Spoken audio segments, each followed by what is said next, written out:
This month marks Disability Rights Awareness Month. The aim is to raise awareness of the harmful effects of stigmatization, prejudice and stereotypes on the disability sector. The theme for the campaign is Together Building Communities Inclusive of Disability Rights. This message seeks to address barriers that exist at all levels that prevent persons with disabilities from fully integrating into communities and contributing to the building of a cohesive and socially inclusive spaces. Joining us today is disability activist and visual artist Tshepo Seboko. Tshepo, good evening and thank you so much for your time tonight. I want us to begin here. This is a month that zones in and really looks into the rights of people living with disabilities. Does it mean anything to you? It means a little bit to me because, yes, they do look into the rights of people living with disabilities. But when you look on the grounds, those rights themselves are not enforced in a lot of spaces. So it all sort of leaves it at a dead end. We just speak about it, but nothing really gets done on the ground. And talking about, really something getting done on the ground, when one really looks at the theme, Together Building Communities Inclusive of Disability Rights, inclusion is a huge issue. And yet, fast forward 2020, we're still battling with this particular subject of inclusivity. What needs to be done to ensure that people living with disabilities are also treated, the same way that any other person would be?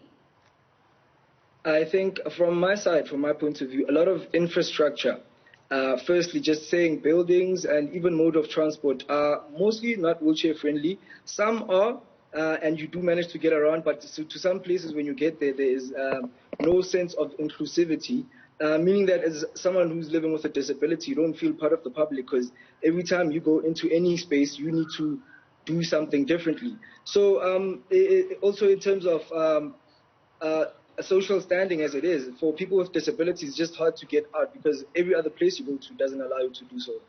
And even talking about, even getting employment, as you say, that some of, the infrastructure is really not being friendly here. Some places of employment are still not even catering to the needs of persons living with disabilities.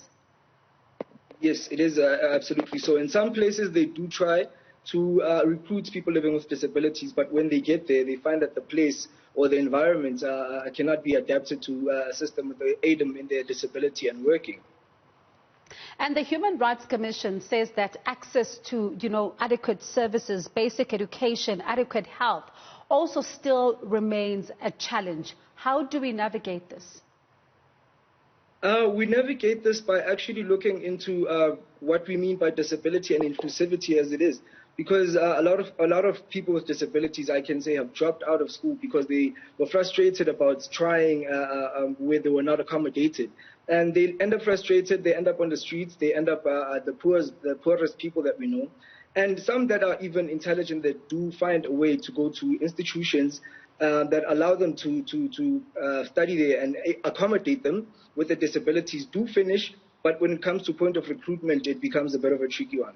And when you look, of course, at, some of the entrenched negative beliefs that people still even carry with them, because it's not only about places of employment, it's not only about modes of transport, but it's also about the negative perceptions that some people think that people living with disabilities do not have the same capabilities as other people.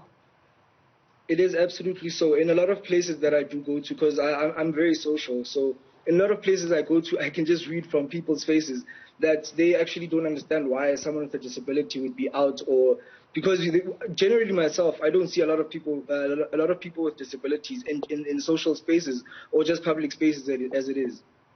And when you talk about, around the issues of regulation, to make sure that people are, companies are held to account, those in transportation are held to account, to ensure that, you're able to get around the way, with ease as you would like to.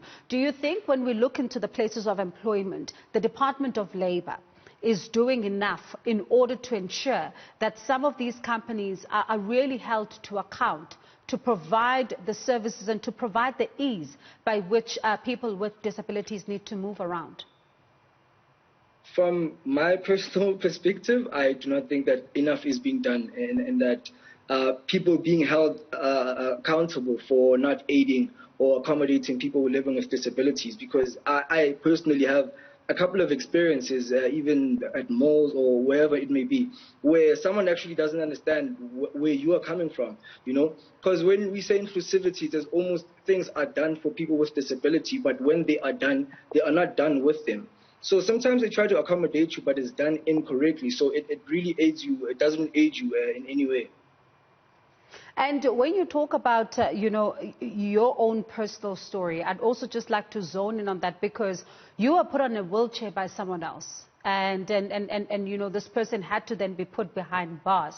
How has that been for you, particularly as a person that was able to move around and do things and be free, and do whatever it is that you wanted to do at a particular point in time? But then this unfortunate incident happened. It took a lot from me mentally, because first of all, this is someone that I was familiar with from around. So, and this happened not so far from my house. So just coming back home was a traumatic experience in itself. So after working through those kind of emotions, and I felt the need to go out, because I am still alive. I still have something to prove, not to the world, but to myself. So I find myself challenging myself almost to go into any public space. And if I need to speak out about something, I do it there and then. So what fuels the fire for me is that I sometimes feel like I was at a bit of an advantage, because I walked before, and now I need the aid of a wheelchair to get around. So I almost feel for people with living with disabilities throughout their lives, and what worse experiences they've had than me, that I've only lived in a wheelchair for the past 12 years. So that's what fires me then to speak out about issues of disability. So yes, that's basically what fuels me. And Tshepo, when conversations happen, a lot of activists like to say that they're not part of the conversations. They're not sitting at the table to be able to come up with their own solutions to their own problems, and for them to be heard about what exactly it will take for them to overcome some of their challenges. Do you find that, as a person living with a disability, there is not enough conversations that are happening with you to find out what could be, helping to improve your life, other than talking about you and providing solutions for you? I feel like not enough is being done, and it really almost serves no point, because if the person with the disability can't aid out, voice out what their concerns might be, or how they can be accommodated, then they are really left at the point one where they started again. So more conversations need to be had, and they need to be had in many departments, because in every department that you can think of, when it comes to matters of disabilities, it almost becomes sidelined.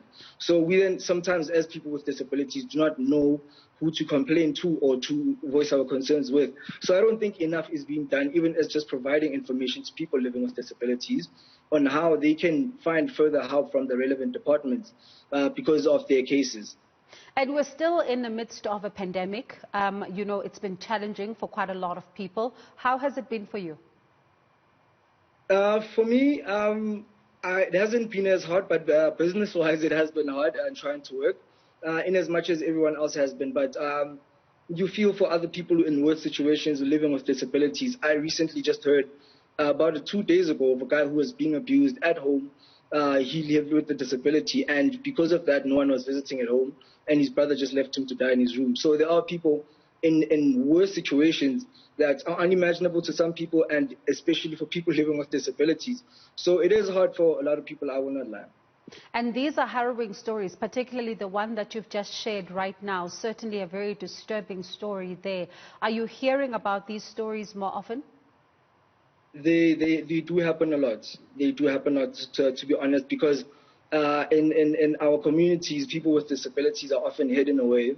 So when they are hidden away, and anything happens to them behind closed doors, And more often than not, when you find out what is going on and you try to aid, it is a bit too late at times. And when you talk to some of these families or some of, those that are involved in this, or even persons living with disabilities themselves who are being abused, is it an issue of families not knowing how to cope or even to live with persons living with disabilities, or is it simply an issue of neglect? It is a bit part of neglect, but mostly I would say it's the miseducation from a lot of people. In our communities, when they see someone with a disability, it's because they are cursed or someone didn't do something right spiritually or whatnot. So what happens is that they feel the right to hide that person. They do not feel or understand that is a whole person who can function and do their own things. Tshepo, thank you so much for your time tonight. Certainly yours is an inspiring story, and as you say, that you did not allow that unfortunate incident to change your life, and instead, you have been going, really, thank you so much for your time tonight. Certainly, an inspiration there, and that was a disability activist and visual artist, Tshepo Seboko.